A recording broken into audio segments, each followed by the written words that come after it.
Tu leur redis pas parce qu'ils n'étaient pas là tout à l'heure, c'est des nouveaux. D'accord. Bon, je me présente, je suis Madame Brio, ça c'est mon époux et ma fille qui est là. J'ai été invitée par Maman Aline et par le pasteur. J'ai eu un grand miracle dans ma vie. Mon mari était en fauteuil pendant 18 ans, aujourd'hui il remarche.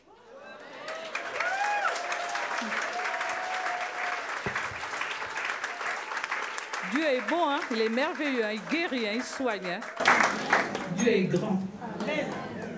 Qui croit, tu vas Dieu guérit. On va expliquer un tout petit peu. D'accord. Donc, toi, tu es venu à une église, et donc c'était à Saint-Quentin, c'est ça? Oui, c'est ça.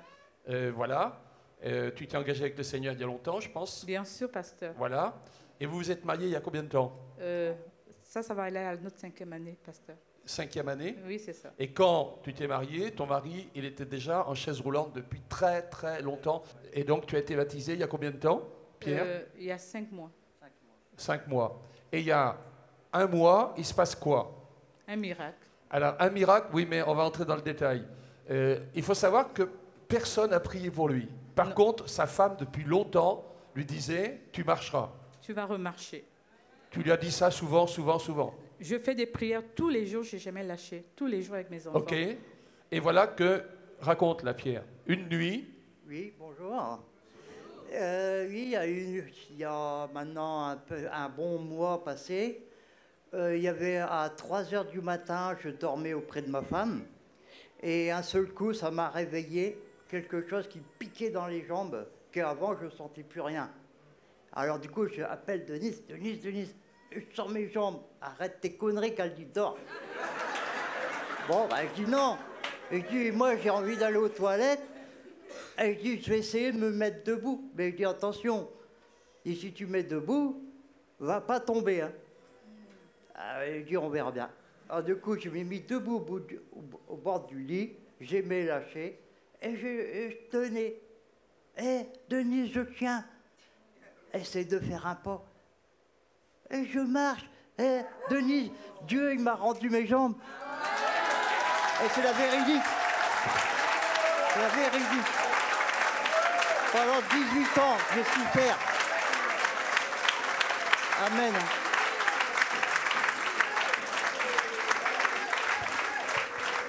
Amen. Pendant 18 ans, monsieur, j'ai souffert de mortir, tellement que j'en avais marre du fauteuil. Il y a des moments, j'ai rêvé de marcher. Et Dieu, il me l'a rendu. Ça, je l'oublierai jamais. Grâce à ma femme aussi un peu. Et il dit grâce à ma femme aussi un peu. Parce qu'elle m'a remis sur le bon chemin des deux. Parce que c'est elle qui t'a amené à l'église. Oui. Ok, évangélisez vos maris. Merci, Dieu vous bénisse. Voilà, on va laisser la place à la parole de Dieu. Voilà, on va écouter donc la parole de Dieu. Mais avant tout, je voulais lire dans Marc 16, à partir du verset 15. Allez dans le monde entier annoncer la bonne nouvelle à tous les hommes. Celui qui croira sera baptisé, sera sauvé. Mais celui qui ne croira pas sera condamné. Voici les signes miraculeux qui accompagneront ceux qui auront cru.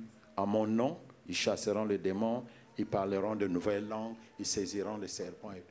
Notre frère, d'après ce qu'on a entendu, s'est baptisé il y a 5 mois, c'est ça, non, 4-5 mois, et vous avez vu les miracles qui ont suivi. Amen. Ça serait très long aussi de faire mon témoignage aussi. Quand j'ai connu le Seigneur, j'ai cru, m'a baptisé, et il s'est passé, j'étais au chômage pendant 2 ans, et il s'est passé juste 2 semaines, après j'ai eu du travail. Donc, évangélisons, communiquons cela, et croyons que chaque fois qu'on croit en Dieu et qu'on est baptisé, ça ne rate pas. Le temps des épreuves viendra, mais là, le Seigneur nous montre. Voilà. la puissance de sa parole.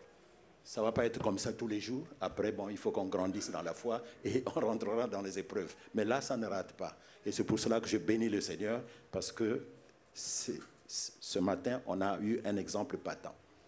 Que Dieu soit loué. Seigneur, je te priais pour ce que nous vivons ici depuis hier soir, ce matin. Sois glorifié et conduis-nous encore, Seigneur. Amen. Voilà le titre. Le message central de l'évangile, c'est la puissance de la croix.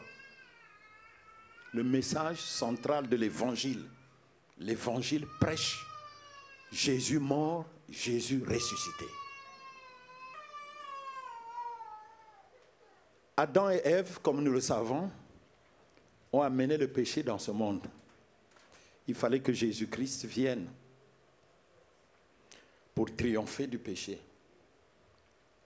Et il l'a fait à la croix.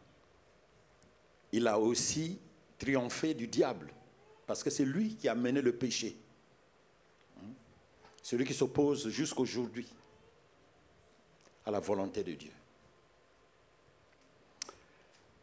Donc il fallait que Jésus vienne à la croix afin que nous soyons sauvés du péché. Il fallait que son sang coule. Sans effusion de sang, il n'y a point de pardon. Ce que dit Hébreu. Et dans le plan de Dieu, il fallait que Jésus vienne. Dieu a tant aimé le monde qu'il a envoyé son Fils unique afin que celui qui croit en lui ne périsse point, mais qu'il ait la vie éternelle. Amen. Nous connaissons tous ces versets-là, ou bien je les cite. Nous sommes des chrétiens avertis et nous le savons que si le sang n'avait pas coulé, il n'y allait pas avoir le pardon. Il fallait que Jésus-Christ vienne. Et c'était dans le plan de Dieu pour que celui qui croit en Jésus, qu'il ait la vie éternelle. J'ai un petit témoignage, une illustration, je dirais. À Florence, en Italie, il y a un peintre, un artiste qui s'appelle Fra Angelino. Il a peint 3 tableaux. Dans un premier tableau, les 3 tableaux, c'est la même scène. Mais dans le premier, donc la scène, c'est quoi? C'est Jésus crucifié. Un crucifix qu'il avait peint. Et il a peint à côté de ce crucifix un homme qui s'étonnait. Et il a peint un deuxième tableau avec la même scène de crucifix, mais avec un homme qui était dans l'étonnement. Il était comme surpris, il s'interrogeait. C'est-à-dire le doute, il était dans le doute. Il se disait, mais est-ce que c'est réellement pour moi que ce monsieur-là à croix est mort? C'est comme ça qu'on interprétait ce deuxième tableau. Le troisième tableau, c'est la même scène de crucifix. Alors là, il a dessiné un homme. Par contre, cet homme-là s'est agenouillé et puis il adorait Dieu. Et je peux vous dire que ces 3 cas de figure dépeints par l'artiste se retrouvent dans le monde. Il y a beaucoup devant la croix. C'était comme si c'est un sujet d'étonnement. Il y a beaucoup de gens devant la croix, je sais pas, ils s'étonnent. Il y a une autre qualité de personnes devant la croix. Ils se posent la question, est-ce que réellement il est mort pour moi? C'est-à-dire, il y a le doute. Le doute sur sa foi. Et il y a d'autres encore, devant la croix de Jésus, ils se prosternent, ils ont la reconnaissance et puis ils adorent Dieu. Et cette troisième qualité de personne, je pense que c'est nous.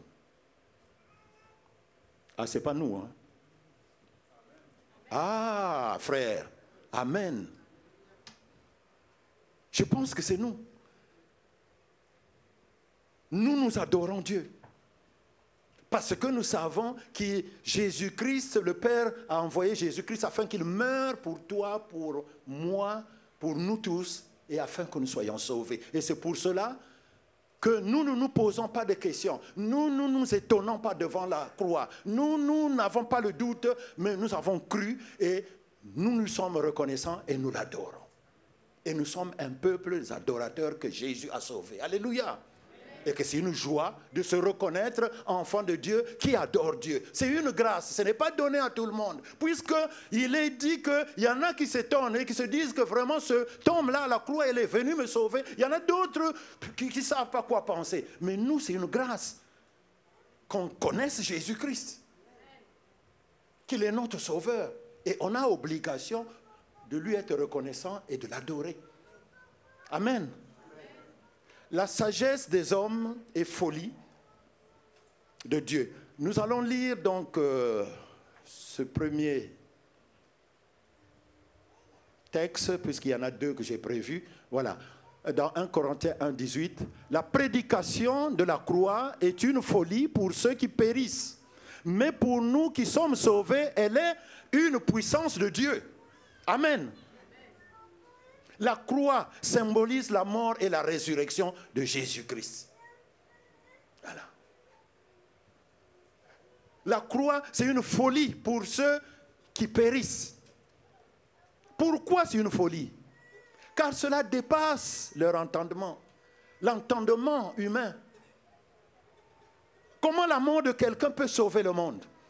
L'homme naturel ne peut pas comprendre ces choses qui viennent d'en haut parce qu'il ne connaît pas le Fils. Alléluia.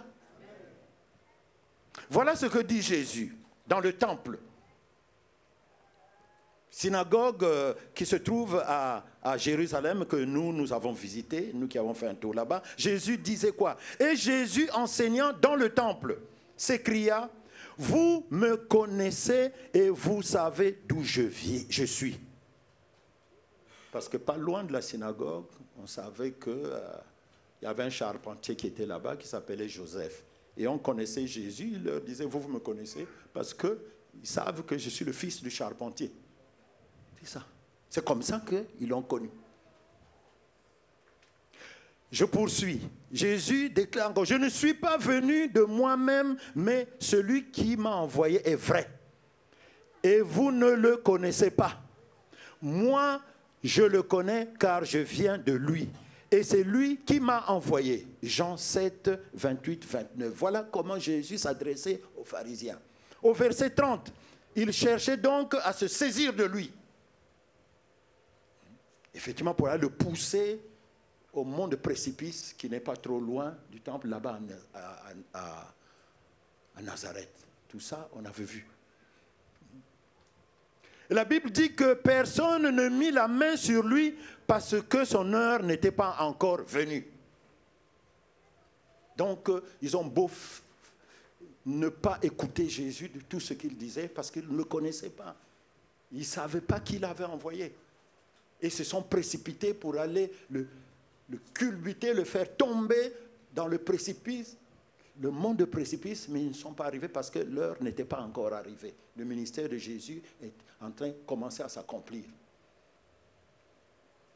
Jésus dit aussi que toutes choses m'ont été données par mon Père et personne ne connaît le Fils si ce n'est le Père. Personne non plus ne connaît le Père si ce n'est le Fils et celui à qui le Fils veut le révéler. Matthieu 11. On ne peut connaître le Fils que si le Père nous l'a révélé. Autrement dit, ce sont des choses qui sont incompréhensibles pour l'homme naturel. C'est une folie pour l'homme naturel. Cette folie qui a conduit même l'homme naturel, les puissants de ce monde, à crucifier Jésus par ignorance. Donc, nous connaissons Jésus. C'est pour cela que nous l'adorons. Mais les autres, ils ne le connaissent pas. Dieu le Père ne leur a pas encore révélé. C'est une grâce pour toi, mon frère, pour toi, ma soeur, que le Père nous a révélé Jésus-Christ. Il est arrivé un moment où il nous a parlé et nous n'avons pas résisté, où nous avons ouvert la porte Et il est rentré, il a soupé avec nous. Et nous, nous l'avons connu. Alléluia. Mais cela n'est pas encore arrivé à certains. Ou cela est arrivé à certains, mais ils ont endurci leur cœur. Tu ne peux connaître Jésus que si le Père te fait appel. C'est un privilège, c'est une grâce que nous avons. Regardez tous ceux qui sont dehors, à qui le Père ne s'est pas encore révélé.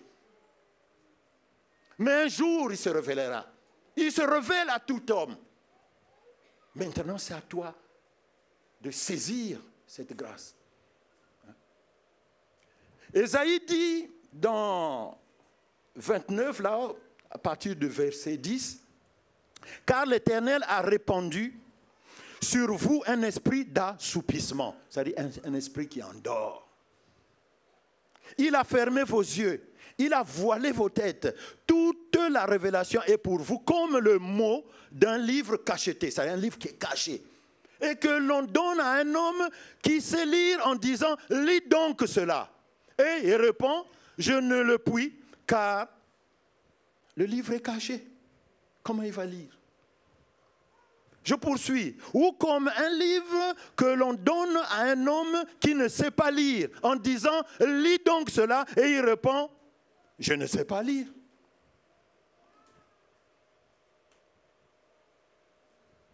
Ceux qui ne connaissent pas Jésus sont des hommes qui ne savent pas lire. Si on interprète, on fait l'exégèse de Ésaïe 29 là. Ils ne savent pas lire parce que les traditions les rendent aveugles. Le péché leur rend aveugles. Ils ne peuvent pas voir parce que le péché leur empêche de voir.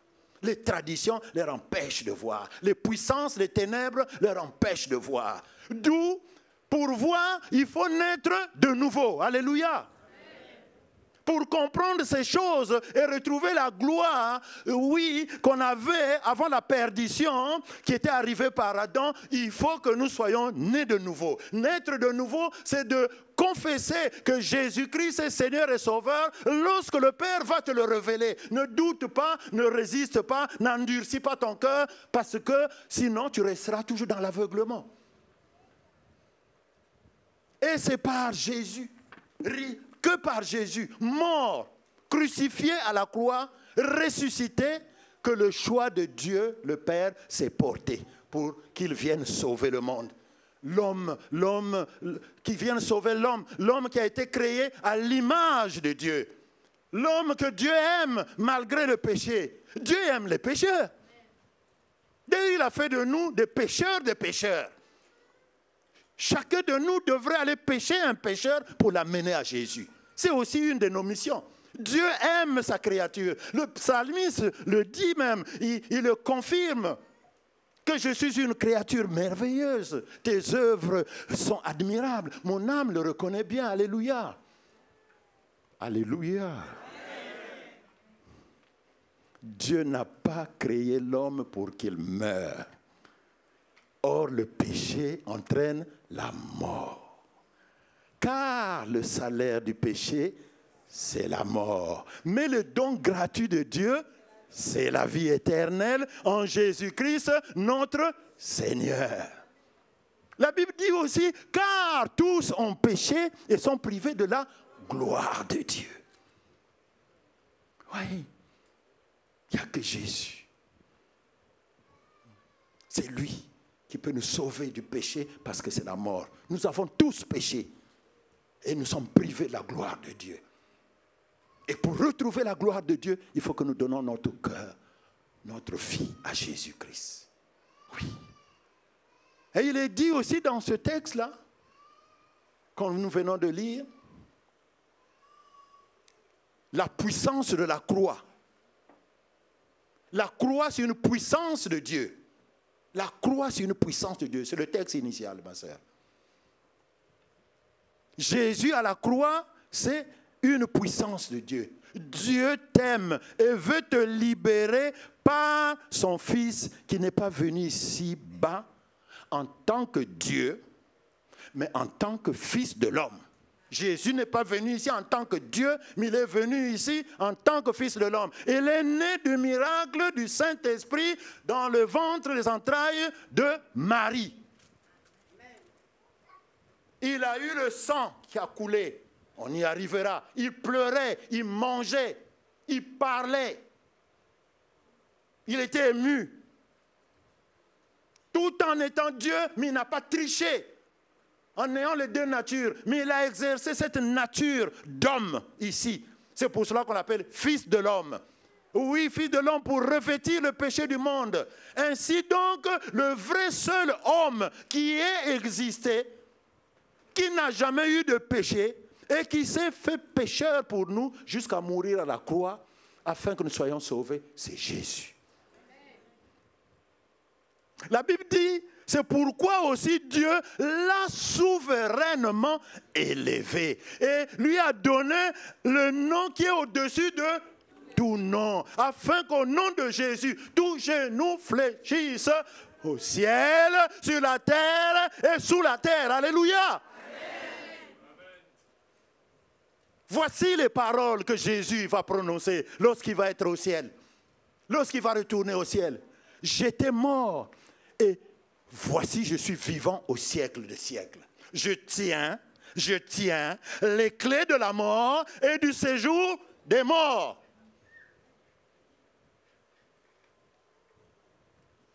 Jésus tient les clés de la mort. Et l'apôtre Paul va déclarer, ô mort, où est ta victoire? Ô mort, où est ton aiguillon? Alléluia. L'aiguillon de la mort, c'est le péché. Et la puissance du péché, c'est la loi.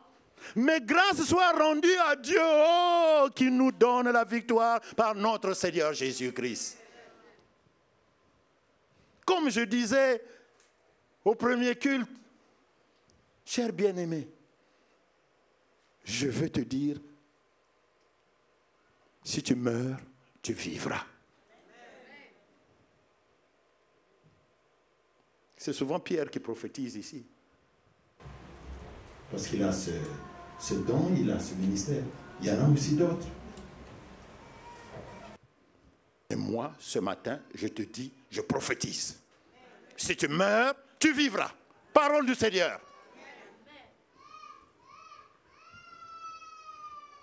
Je ne mourrai pas, mais je vivrai. Je raconterai les œuvres de l'Éternel. Alors, j'ai prophétisé. J'ai lu ça dans la Bible et je prophétise, je le dis. C'est ça. La prophétie, c'est pour édifier. Et voilà la parole de Dieu. Elle est prophétique, c'est pour édifier. Tu ne mourras pas, tu vivras. Même si tu meurs, tu vivras. Bien-aimé, tout ce que Jésus a fait sur cette terre, sa vie, sa mort, sa résurrection, était pour que tu sois restauré. Pour que tu sois restauré, rétabli. Il a fait pour que tu puisses marcher avec autorité sur cette terre et que tu sois victorieux vis-à-vis de Satan, vis-à-vis des démons, vis-à-vis des sorciers, vis-à-vis de tous tes ennemis. Au nom de Jésus, sois vainqueur. Au nom de Jésus, je dis sois vainqueur. La prédication de la croix, c'est une puissance pour nous qui croyons. Je veux dire, oh cher bien-aimé, ne crains pas. Hein? Ne te plains pas. Hein? L'Esprit lui-même est en train de témoigner à toi que tu es enfant de Dieu. L'Esprit de Dieu est en train de témoigner à toi, tu es enfant de Dieu. S'il ne le témoigne pas à toi ce matin que tu n'es pas enfant de Dieu, c'est que tu n'es pas enfant de Dieu. L'Esprit le témoigne. Romains 8, 16. Par conséquent, s'il témoigne, si l'Esprit de Dieu témoigne que tu es enfant de Dieu, eh bien, il y a une bénédiction pour ta vie. Amen. C'est qu'il y a une gloire pour ta vie. Amen. C'est qu'il y a une richesse, une prospérité pour ta vie. Amen. C'est qu'il y a une excellence pour ta vie. Amen. Une restitution, un rétablissement pour ta vie. Oh, le peuple de Dieu, amen. Un plan de Dieu pour ta vie. Car je connais les projets que j'ai formés sur vous, dit l'Éternel. Projet de paix et non projet de malheur, afin de vous donner un avenir et de l'espérance. Amen. Même si le malheur atteint souvent le juste, mais c'est l'Éternel qui l'en délivre toujours. Alléluia. Dieu ne te délaissera point. Dieu ne t'abandonnera point. Crois-le. Alléluia. Si tu meurs, tu vivras. Dieu t'a restauré par Jésus-Christ. Il y a une autre lecture que j'avais prévue, parce qu'il y a un avant Jésus et il y a un après Jésus. Notre passé païen et notre situation présente en Christ. 2 Colossiens 13, je lis. Vous qui étiez morts par vos offenses et par l'incirconcision de votre chair, il vous a rendu à la vie avec lui en nous faisant grâce pour toutes nos offenses. Il a effacé l'acte dont les ordonnances nous condamnaient et subsistaient contre nous, et il a détruit le clouant à la croix. Il a dépouillé les dominations, les autorités et les a livrées publiquement en spectacle en triomphant d'elles par la croix. Amen. Amen. Parole du Seigneur. Amen. Les notes de la Bible, le Semeur, disent que les lois divines régissent l'univers entier et s'appliquent à tous et à tous les hommes. Romains 2, 14. Tous sont en infraction par rapport à ces lois. Et c'est pourquoi ils deviennent pour nous un acte d'accusation. Tous ont péché et sont privés de la gloire de Dieu, on avait dit. Et pour cela, si nous sommes privés de la gloire de Dieu parce que nous avons péché, et Satan, justement, tient cet acte d'accusation-là. C'est ça qu'il brandit. Romains 7, 7. Et Jésus est venu cloué à la croix. C'est Christ qui a pris sur lui la malédiction de la loi en faisant peser sur nous la dette de l'accusateur a été payée et donc effacée. Alléluia. Louez, louez, gloire à Jésus, péché, moi effacé. Eh bien oui, c'est ça. C'est ça qu'on a chanté. Jésus a pris le péché, il a cloué à la croix, il nous a délivrés du péché, il a dépouillé. Et dépouillé, c'est quoi? Il leur a enlevé leur puissance. En l'absence d'actes d'accusation, les puissances hostiles, ceux du diable là, n'ont plus prise sur le croyant, les croyants que nous sommes. L'image est celle du soldat vaincu auquel on enlève les habits et les armes. Alléluia. Bien-aimé, mets-toi un peu debout. Mets-toi debout. Bien-aimé, mets-toi un peu debout. Tu regardes le pasteur là-bas, ou les pasteurs là-bas. Tourne-toi. Viens vers ici. Et toi, tu regardes le dos de notre sœur. Toi aussi, tu regardes le dos de mon frère. C'était comme si vous êtes en rang là. Mais Jésus vous a enchaîné. Pas vous, hein. C'est une image seulement. Hein? Ne le prenez pas pour vous. C'était comme si Jésus vous a enchaîné. À l'époque, les rois romains, quand ils allaient à la guerre, ils gagnaient la guerre, il fallait amener un butin pour venir prouver au peuple de Dieu, voilà, j'ai gagné. J'ai ramené ça. Ou si ce n'était pas ça, il faut qu'ils amènent des prisonniers de guerre pour aller le présenter. Donc ils enchaînaient et le roi était devant. Emmanuel, suis-moi. Et puis voilà. Et puis voilà. Donc vous, le peuple, publiquement, il a livré un spectacle. Et vous criez, Alléluia! Ils sont vaincus, des colibés, des cris de joie. Et asseyez-vous, ma soeur. Alléluia! Et c'est comme ça que ça se passait. Et Jésus a pris cette image qui était dans la Rome ancienne. Et pour illustrer ça, bibliquement, et c'est là où il dit, il a cloué à la croix, il a dépouillé les dominations et les a livrées publiquement en spectacle. Alléluia. En triomphant d'elle par la croix. Acclamons la parole de Dieu. Ah oui, ce n'est pas moi que vous avez. Acclamons la parole de Dieu. Et c'est la vraie vérité.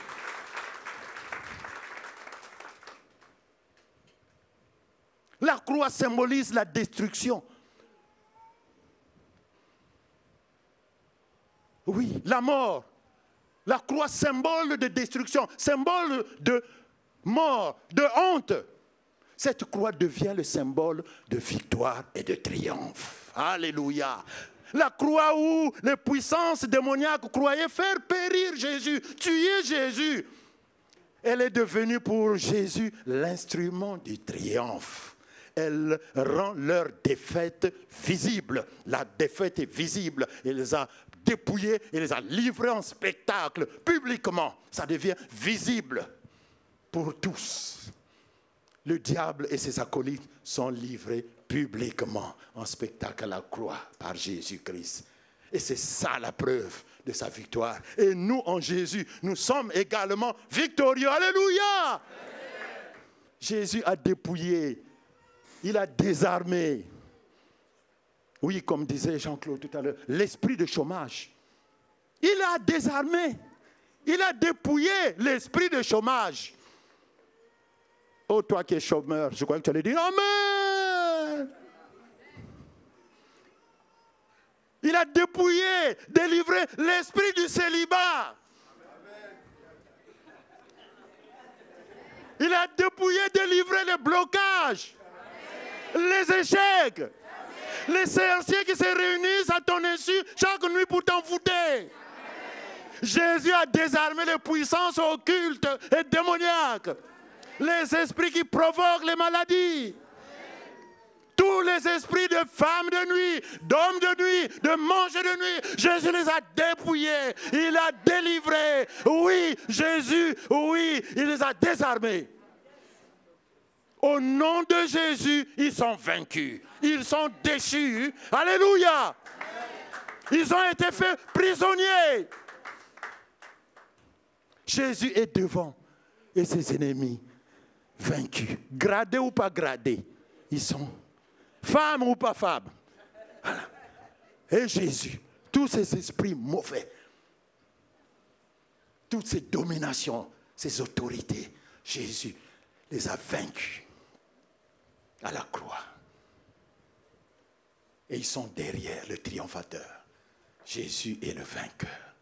Si on m'attaque, je n'ai plus peur. Car les armes des sorciers, des magiciens, des ennemis sont à la croix. Alléluia! Si on t'attaque, dis, oh, chez moi dans mon pays on dit Mangungu. Ça dit que ce n'est pas vrai.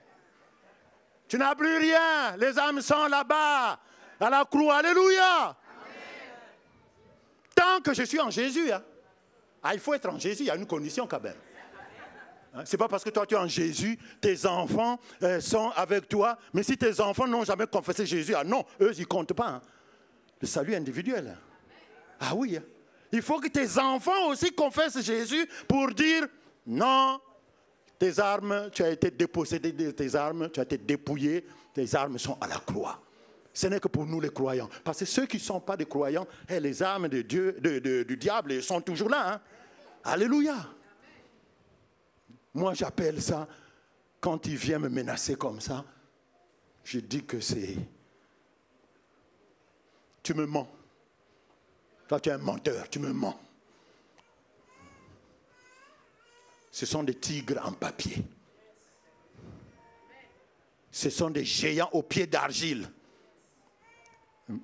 En espagnol même, on dit « menos que nada », moins que rien.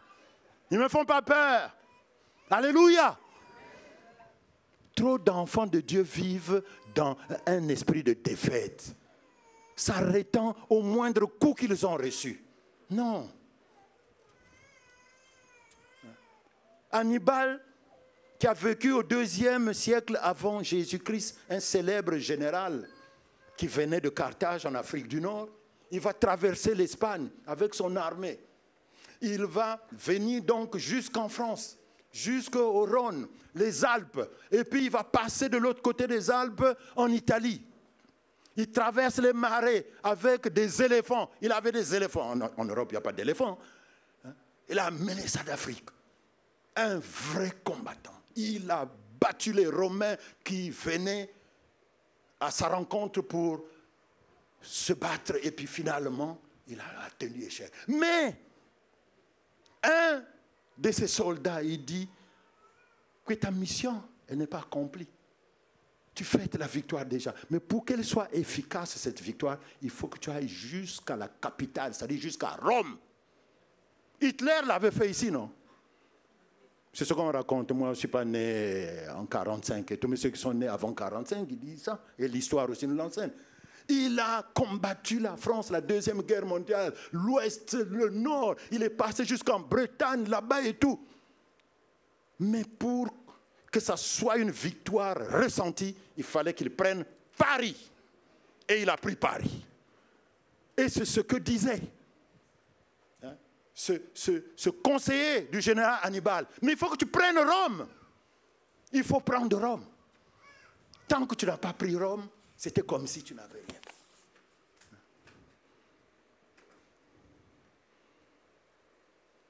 Tu vaincras.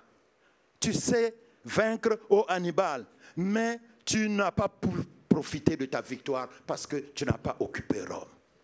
Ce n'est pas là le drame des temps des chrétiens. Ils ne cherchent pas à profiter de leur victoire. La victoire en Jésus. Ils vivent dans une médiocrité spirituelle, excusez-moi le terme, sont ébranlés dans leur foi dès que survient la moindre épreuve et ne savent pas mettre à profit les promesses de victoire que Jésus-Christ nous a données. Mais nous sommes les enfants de la victoire. Bien-aimé, si tu ignores ta puissance, sache que tu redonnes les armes à l'adversaire. Il ne faut pas lui donner les armes. Plus de déclarations ou de confessions du genre « Je suis malade car les puissances occultes m'attaquent. » Hé, toi tu es un chrétien qui parle comme ça? On m'a ensorcelé. Je n'ai pas de chance dans ma vie. C'est vous qui avez la chance. Dieu nous a créés comme ça. C'était comme si c'est vous que nous sommes venus accompagner sur terre. On m'a mis un masque de vieillesse. Aucun homme ne me regarde. Il n'y a rien de bon en cet enfant-là. Tu fais toujours des gaffes. Tu es maudit, hein? Il n'y a rien à en tirer à cet enfant. Mais pourquoi toutes ces paroles de malédiction? Mais tu es un enfant de la victoire. Confesse la victoire. Alléluia. Plus de mots comme ça, plus de confessions comme ça. Pour nous qui sommes chrétiens, nous sommes une race de vainqueurs. Jésus les a dépouillés. Il ne faut pas leur donner des armes. Quand on confesse comme cela, eh bien, ils se disent mais ils ne savaient pas que Jésus avait pris tous mes âmes. Eh bien, donc, il est en train de me remettre mes âmes. Eh bien, je vais encore aller faire du mal. On redonne la victoire à Satan alors qu'il a été vaincu. Alléluia. En conclusion, en guise de conclusion, ne pas avoir peur du diable. Jésus l'a vaincu à la croix. Alléluia! On cite les démons de mensonge. Vous avez déjà entendu ça, non? Celui de l'adultère, de la fornication, le démon de l'orgueil, le démon de la colère, le domaine de l'alcool, le domaine de je ne sais pas quoi, le domaine de la drogue, le démon de... Oh là là! Ok. Même si les démons et le diable sont une réalité spirituelle, mais il ne faut pas voir le diable et les démons partout.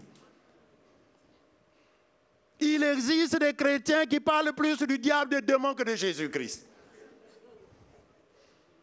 De nos jours, des pseudo-serviteurs Oh, bishop, archidit, bishop, général de l'armée du Seigneur, de je sais pas quoi, ancien des anciens, je sais pas quoi. Il proclame, il s'autoproclame chasseur des démons. Eh oui, spécialiste de la délivrance. Et dans mon pays, au Congo, en fait les deux Congos, quoi. Hein, elle peut le témoigner, ma femme aussi peut le témoigner, maître Babin avec son mari peut le témoigner. On voit là-bas, hein, témoigner. C'est écrit là, chasseur des démons. Ah!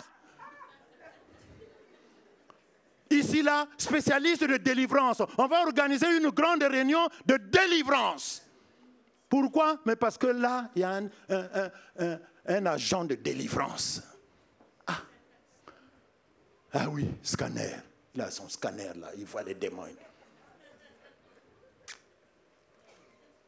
Quelle théologie.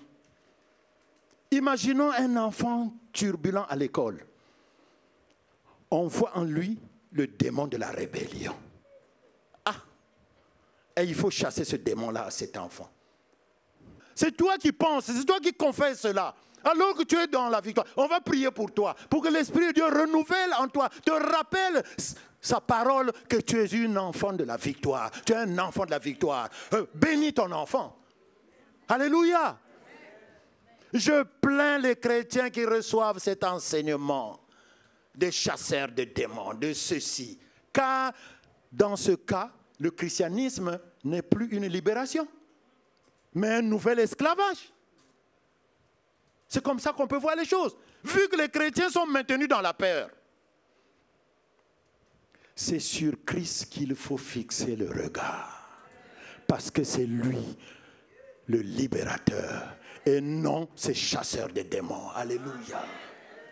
C'est vrai que l'enfant de Dieu reçoit encore des coups, que les tribulations ne manquent pas. Ne croyez pas que ces choses sont anormales. Jésus-Christ les a prévues. Il a dit quoi? Vous aurez des tribulations dans le monde. Mais prenez courage, j'ai vaincu le monde. Alléluia. Dans cet évangile de la croix, regardons nos tribulations comme un signe d'appartenance à Jésus-Christ et une manière de communier aux souffrances, mais aussi à la victoire à la croix de Jésus.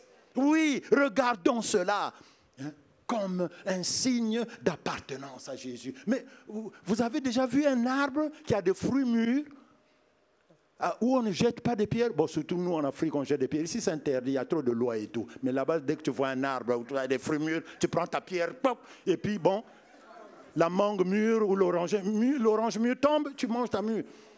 Mais quand c'est vert, tous les gens passent. Ils ne regardent même pas. Mais dès que ça devient mûr, là, tu vois l'attroupement souvent des enfants et tout. Mais on ne jette des cailloux, des pierres que sur un arbre qui a des fruits mûrs. Toi, tu as des fruits mûrs, c'est pourquoi tu subis des tribulations. Le contraire devrait t'étonner. Mais tout ce qui t'arrive, mais c'est parce que tu es un enfant de Dieu. Parce que tu as des fruits, tu as le témoignage, le fruit du témoignage. C'est pour cela qu'il y a des tribulations. C'est pour cela que justement tu reçois des coups. Mais regarde ces tribulations comme un signe d'appartenance à Jésus.